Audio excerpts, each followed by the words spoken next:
বর্তমান চাকরির বাজারে আপনি যদি স্ট্যান্ড আউট করতে চান, যে স্কিলসগুলো আপনার অবশ্যই থাকতে হবে, সে ব্যাপারে একটা আর্টিকেল পড়ছিলাম প্রথম আলোতে। ভাবলাম আপনাদের সাথেও শেয়ার করি, যাতে আপনারাও জানতে পারেন এবং আপনাদেরও একটু হেল্প হয়। সো চলুন আমি একটু স্ক্রিনে যাই আপনাদেরকে দেখানোর জন্য। প্রথম আলোর এই আর্টিকেলের হেডলাইনটা ছিল মূলত এরকম যে 2026 সালে চাকরির বাজারে টিকে থাকতে যে 10 দক্ষতা জরুরি।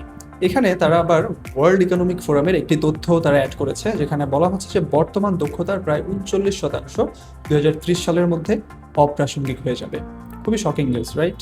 আসলে শক হওয়ার কিছু নাই। প্রত্যেকটা রেভলিউশন আমাদের জন্য অনেক অনেক নতুন নতুন চাকরি থেকে শুরু করে নতুন নতুন সুযোগের একটা দ্বার উন্মোচন করে দেয়। সো আজকে আমরা দেখি যে কোন কোন স্কিলসগুলো আমাদেরকে সামনে বা ভবিষ্যৎ ক্যারিয়ারে ভালো করার জন্য সবচেয়ে বেশি সাপোর্ট দিবে। তো দেখেন, তারা প্রথমেই এখানে বলেছে যে এআই শিক্ষা, অর্থাৎ আর্টিফিশিয়াল ইন্টেলিজেন্স খুবই ইম্পর্টেন্ট বর্তমানে, কারণ বর্তমানে সব কিছুই এআই এর দখলে চলে যাচ্ছে।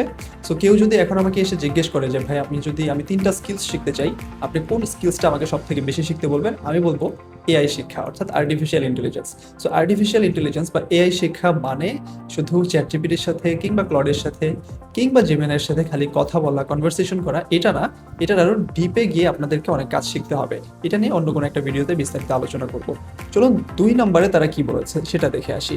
2 নম্বরে বলেছে মূলত বিশ্লেষণধর্মী চিন্তা শক্তি, অর্থাৎ ক্রিটিক্যাল অ্যানালাইসিস, বা আপনি অ্যানালাইজ করতে পারেন কতটুকু কোনো একটা প্রবলেম কিংবা কোনো একটা বিষয়কে, এটাকে খুব গুরুত্ব দেওয়া হয় বর্তমানে, এবং ভবিষ্যতেও এটার কদর অনেক বেশি থাকবে।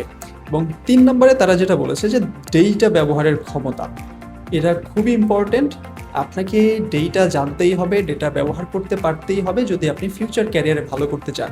এখানে যেমন বলেছে তারা যে বিভিন্ন খাতে এখন ডেটা ভিত্তিক সিদ্ধান্ত গুরুত্বপূর্ণ হয়ে উঠেছে, যার কারণে স্প্রেডশিট, ড্যাশবোর্ড কিংবা মৌলিক ডেটা বিশ্লেষণ বোঝার সক্ষমতা এখন প্রায় সব ক্ষেত্রেই প্রয়োজন। 4 নম্বরে যে দক্ষতাটার কথা তারা বলেছে সেটা হচ্ছে বৈশ্বিক যোগাযোগ দক্ষতা। এটা খুব ইম্পর্টেন্ট, কারণ আপনি দেখেন আমাদের হাতের মুঠোয় এখন পুরো বিশ্ব। আমরা বাংলাদেশে বসে ইউএস এর কাজ করছি, আমরা বাংলাদেশে বসে ইংল্যান্ডের কাজ করছি, মানে পুরো বিশ্বের সকল প্রান্তের যে কোনো কাজ আমরা রিমোটলি করতে পারছি। তো তারা যেটা বলেছে যে রিমোট ও আন্তর্জাতিক কর্মপরিবেশে স্পষ্ট ও সংস্কৃতি সচেতন যোগাযোগ গুরুত্বপূর্ণ হয়ে উঠেছে, বিশেষ করে লিখিত যোগাযোগ, অর্থাৎ ইমেইল কমিউনিকেশন থেকে শুরু করে হোয়াটসঅ্যাপ, বা আমরা এই লিখিত বা রিটেন কমিউনিকেশন যেটাকে করি, তারা সেটাকে বেশি গুরুত্ব দিয়েছে। তো আমি বলবো শুধু রিটেন না বা শুধু ইমেইল কমিউনিকেশন না, আপনি প্রপার কমিউনিকেটর হয়ে ওঠেন। একজন ভালো কমিউনিকেটর ক্যারিয়ারে অনেক দূর এগিয়ে যেতে পারে। 5 নম্বরে তারা যেটা বলেছে যে অভিযোজন ক্ষমতা ও শেখার মানসিকতা। দেখেন, অ্যাডাপ্টেবিলিটি স্কিলস এটা বর্তমানে খুব ইম্পর্টেন্ট, এবং প্রত্যেকটা কর্পোরেট অফিস বলেন কিংবা আপনি যে কোনো প্রতিষ্ঠানের কথাই চিন্তা করেন না কেন, এই অ্যাডাপ্টেবিলিটি স্কিলসটা খুব ইম্পর্টেন্ট, কারণ নতুন নতুন চেঞ্জেস আসে, এবং এই চেঞ্জগুলোকে যদি অ্যাডাপ্ট করতে না পারি আমরা অনেক বেশি পিছিয়ে যাব। এবং অ্যাডাপ্ট করার জন্য আমাদেরকে লার্নিং মাইন্ডসেটটা ডেভেলপ করতে হবে। সো এখানে যেটা বলেছে যে আপনাকে শেখার মানসিকতাও ডেভেলপ করতে হবে। 6 নম্বরে তারা বলেছে ক্রিয়েটিভ থিঙ্কিং, অর্থাৎ সৃজনশীল চিন্তা শক্তি। সো এআই যখন বিশ্লেষণমূলক কাজগুলো করছে, এআই কিন্তু এখন অনেক কিছুই বিশ্লেষণ করে দিচ্ছে, অ্যানালাইজ করে দিচ্ছে, তখন নতুন ধারণা ও সমস্যার ভিন্নধর্মী সমাধান বের করার দক্ষতা আরও মূল্যবান হয়ে উঠছে। সো আমরা মনে করি যে এআই এসেছে আমাদের ক্রিয়েটিভিটি ধ্বংস করে দিচ্ছে, আমাদের জব খেয়ে নিচ্ছে। আসলে ব্যাপারটা এরকম না। আমাদেরকে এআইকে ইউজ করে নিজেরা আরও ক্রিয়েটিভ সলিউশন কিভাবে বের করে নিয়ে আসতে পারি সেভাবে চিন্তা করতে হবে। 7 নম্বরে যেটা বলেছে যে আবেগীয় বুদ্ধিমত্তা। আবেগীয় বুদ্ধিমত্তা হচ্ছে ইমোশনাল ইন্টেলিজেন্স। বর্তমানে প্রত্যেকটা কর্পোরেট অফিস থেকে শুরু করে ইভেন গভর্নমেন্ট অফিসগুলো বা গভর্নমেন্ট যে দপ্তরগুলো আছে, সবাই তাদের এমপ্লয়ীদেরকে, তাদের যারা কর্মরত ব্যক্তিবর্গরা থাকে সবাইকে ইমোশনাল ইন্টেলিজেন্স হওয়ার জন্য টাকাটা দিচ্ছে, এবং এর জন্য প্রচুর ট্রেনিং করাচ্ছে। সো এখন থেকে আপনার ইমোশনাল ইন্টেলিজেন্স স্কিলসটা ডেভেলপ করতে থাকেন। অ্যান্ড এইটা যেটা বলেছে উদ্যোক্তা মনোভাব, অর্থাৎ এন্টারপ্রেনারিয়াল মাইন্ডসেট। সো অবশ্যই এটা খুব ইম্পর্টেন্ট, এবং বাংলাদেশের জন্য বেশি ইম্পর্টেন্ট, কারণ বাংলাদেশে অনেক সমস্যা। 9 নম্বরে যেটা সেটা হচ্ছে আন্তঃসাংস্কৃতিক দক্ষতা, ডাইভার্সিটি, খুব ইম্পর্টেন্ট। বর্তমানে আমরা যেইখানেই কাজ করি না কেন দেখবেন আপনি হতে পারেন একটা স্পেসিফিক রিলিজিয়নের, বাট আপনার কাজ করতে হতে পারে অন্য রিলিজিয়নের কারোর সাথে, আপনার কাজ করতে হতে পারে সমতলের কারোর সাথে, আপনার কাজ করতে হতে পারে পাহাড়ের কারোর সাথে।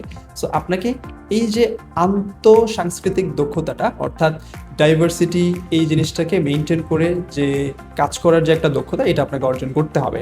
অ্যান্ড দেন যেটা আসে 10 দায়িত্বশীল সিদ্ধান্ত গ্রহণ, অর্থাৎ ডিসিশন মেকিং খুব ইম্পর্টেন্ট। আপনি ততদিন পর্যন্ত লিডার হতে পারবেন না যতদিন না আপনি খুব ভালো ডিসিশন মেক করতে পারেন।